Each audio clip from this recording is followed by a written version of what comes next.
Famous YouTuber और motivational speaker Vivek Bindra. अगर आप विवेक बिंद्रा को नहीं जानते तो सबसे पहले मैं विवेक बिंद्रा का ही परिचय दे देता हूँ। कहीं कभार आपने सोशल मीडिया को स्क्रॉल करते हुए एक वीडियो को देखा होगा जिसमें बड़ा बिजनेस के नाम से एक व्यक्ति आपको मोटिवेशनल करता है और आपको बिजनेस करने पर मोटिवेट करता है। ऐसे कई एड्स को भी आपने देखा होगा जिसमें विवेक बिंद्रा अक्सर हमारी मोबाइल की स्क्रीन पर बिना चाहते हुए भी आ जाते हैं। वही विवेक बिंद्रा अभी कुछ बड़े विवादों में फंसे हुए हैं। पहला विवाद, उनकी पत्नी यानिका ने उन पर मारपीट का आरोप लगाया है, जिसमें कई बड़ी धाराओं में विवेक बिंद्रा पर एफआईआर नोएडा सेक्टर 32 में दर्ज हो चुकी है। नोएडा सेक्टर 32 में विवेक बिंद्रा ही रहते हैं। काफ़ी समय से वो अपना बड़ा बिजनेस के नाम से जिस बिजनेस को वो प्रमोट करते हैं, कई लोग उस पर जुड़े हुए हैं। 50,000 वो अल्टीमेट फीस लेते हैं और कहीं बड़े MBA जैसे प्रोजेक्ट आपको घर बैठे अप्रूवल करवाते हैं उसी बड़े बिजनेस के नाम पर। यह तो हुआ विवेक बिंद्रा का परिचय।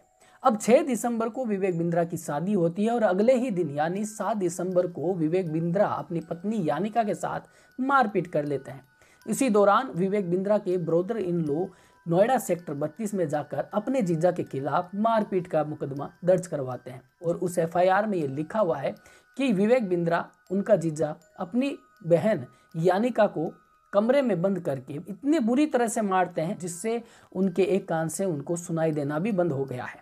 उनके बालों को नोचा जाता है जिससे उनको चक्कर आ रहे हैं। उनके काफ़ी जगह पर चोट के निशान हैं, घाव पड़ गए हैं। अस्पताल में उनका इलाज चल रहा है। अब ये मामला हुआ क्या था? विवेक बिंद्रा अपनी मां से बातचीत कर रहे थे। इसी दौरान मां बेटे में किसी बात को लेकर के नोकझोंक हो जाती है।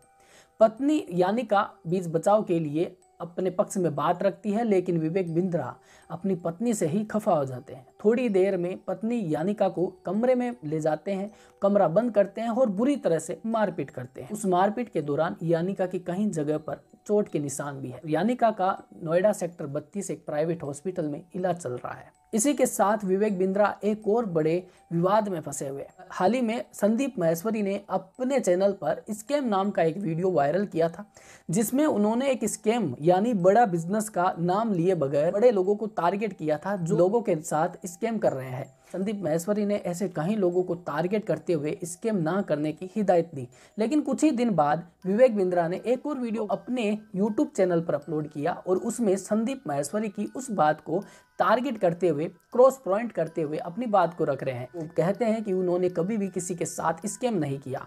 वो पैसे लेते हैं, साथ में लोगों को प्रोजेक्ट देते हैं और बिजनेस करने के टिप्स भी देते हैं।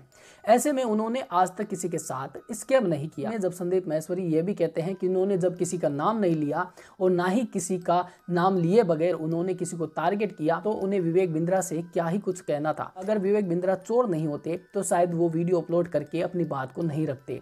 मैंने तो नाम किसी का लिया नहीं, फिर भी विवेक बिंद्रा ने उस बात को लेकर के वीडियो अपलोड क्यों किया? संदीप महेश्वरी ने इस तरह अपनी बात को रखा।